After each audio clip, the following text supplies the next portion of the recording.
You know, one thing I always forgot about Planet Zoo is how beautiful this game looks. So in today's video, we are going to build a wonderful, beautiful little pond.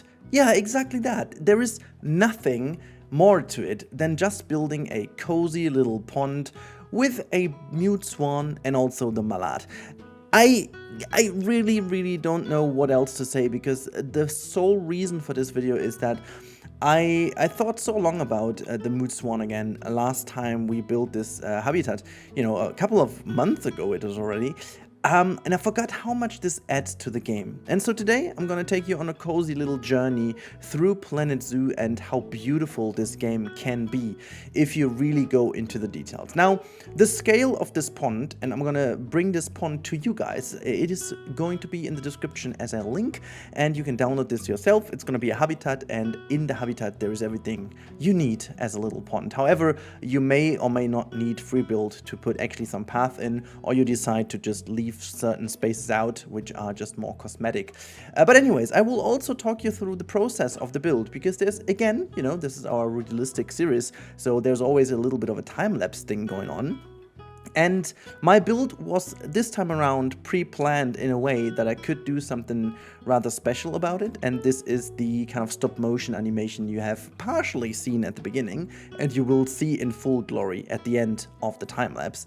And therefore I had to build in different groups. Now, for those of you who have watched my tutorials, and actually both of the 3-hour tutorials are above 100k together views, that is insane. So quite some of you have seen these tutorials, so you may know that using the group function in this game is key to building beautiful and, you know, still keeping the control over what you're doing. Now, I have to admit that putting all these things down over here has been rather calming to me, and you know, this is exactly why I do this YouTube channel, and this is the essence of what makes me still, after so many hours and so many years of playing this game, enjoying this game or this type of game so much, because it just calms me down. And together with you, I really hope that we can do the same for you guys today.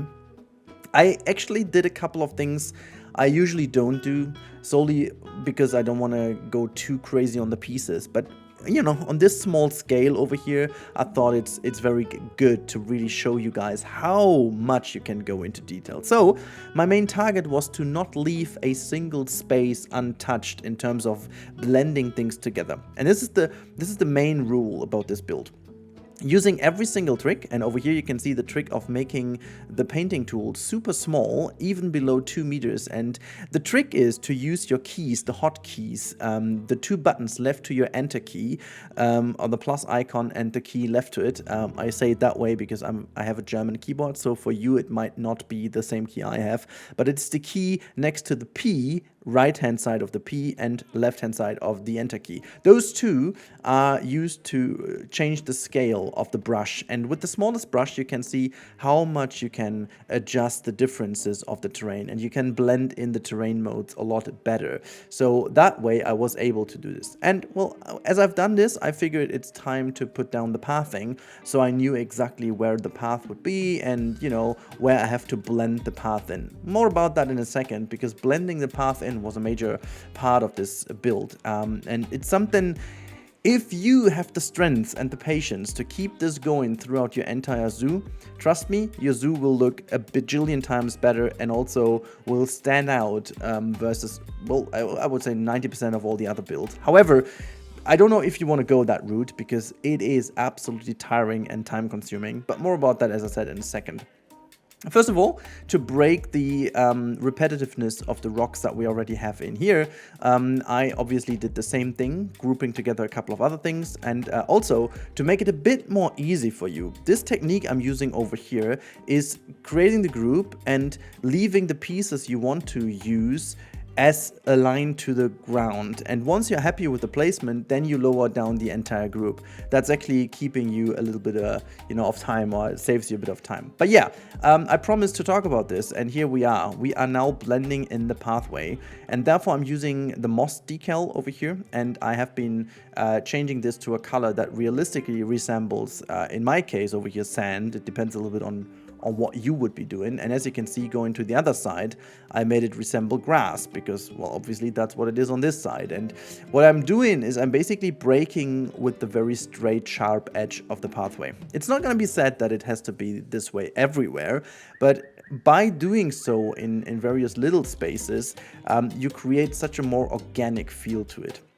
And hopefully with the music, by the way, today, you get this relaxed, chill vibe that I want to achieve with the pond. It's not necessarily European chill vibes. I didn't really find any suitable music, but I could totally see myself chilling here besides this lake with some Latin music still. I just feel this is some good summer music anyways. But yeah, you know, it's just making you hopefully a bit more cozy.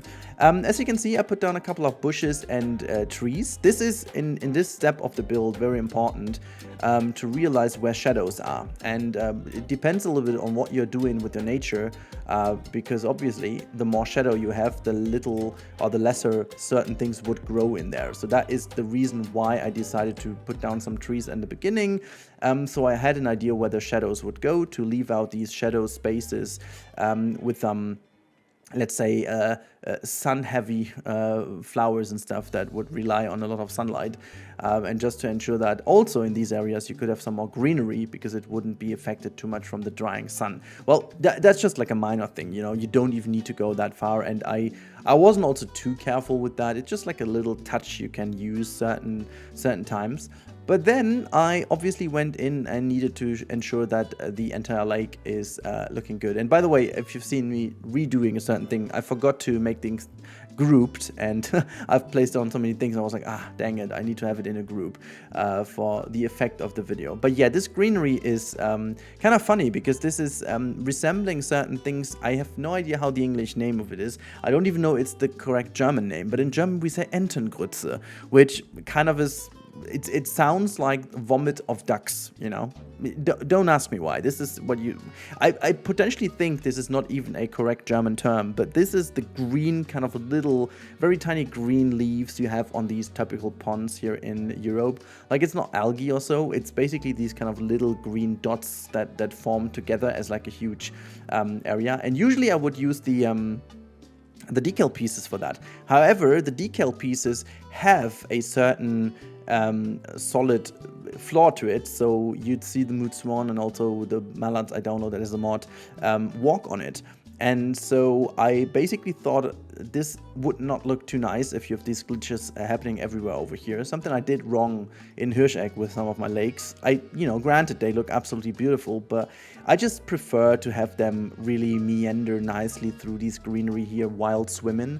You'll see that in the cinematics at the end. It looks really cool. It looks really cozy and nice. So I'm very happy I opted for this version, even though looking like from its appeal, I do prefer the variant with putting down a lot of these decals. But yeah, maybe this is also like a tiny bit of a more maintained pond, but I also wanted to have like a little bit of an eye catcher in the center, and so this is like a sunken tree over here, and for once in this realistic zoo, this may actually be the only absolute nature formed pond we still have, or maybe at least the zoo leaves it going as it is, and it's not like a properly maintained volume of water that you would have for the other habitats, obviously. And then rather, you know, realistically also neither the swans nor the ducks or the mallards would be part of the zoo anyways. So, like, you know, I think they just live here because it's a cool pond, but you know, realistically they are not part of the zoo's kind of animal roster, I guess. But hey, some zoos in you know real life, they do this too. They kind of say, hey, yeah, you know what, we've got ducks and we've got birds and we've got that, but you know, they are not like kind of and put it in a roster or named whatever.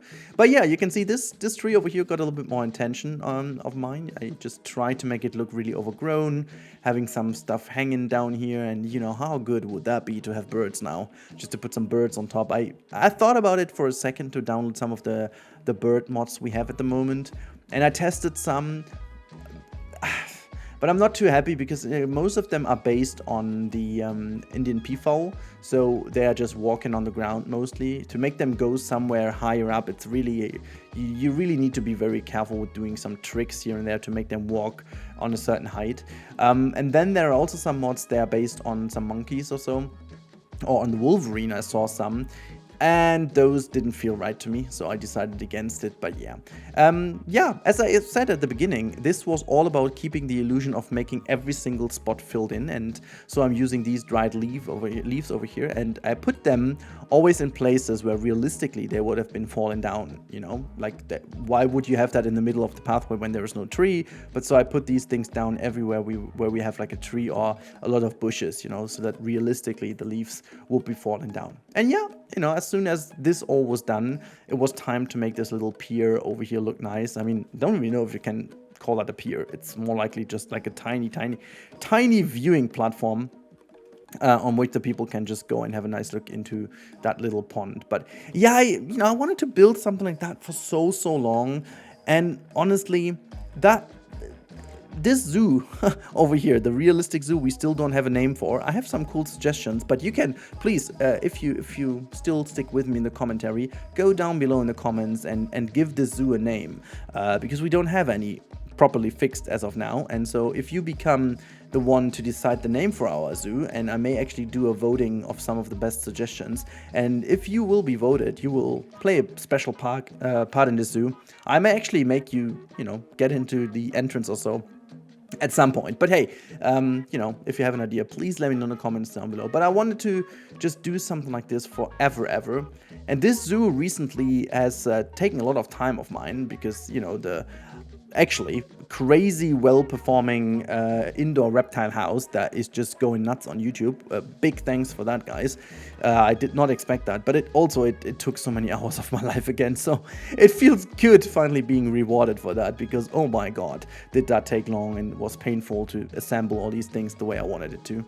And even longer than that was the sea otter habitat, which unfortunately didn't receive that much love, but still, that was beautiful to build. I was kind of happy that this one over here, including all the cutting and work and stuff, didn't even take 5 hours in total, which for me is pretty damn fast, considering what all goes into doing this. Like, I didn't do that crazy big of a research over here, but I did a little bit of research to ensure that we have the right choices of plants in here to make it like a believable choice of plants, and making sure that the overall look and feel is kind of realistic for a temperate pond. I don't want to call it European. I haven't even decided if this zoo would be in Europe.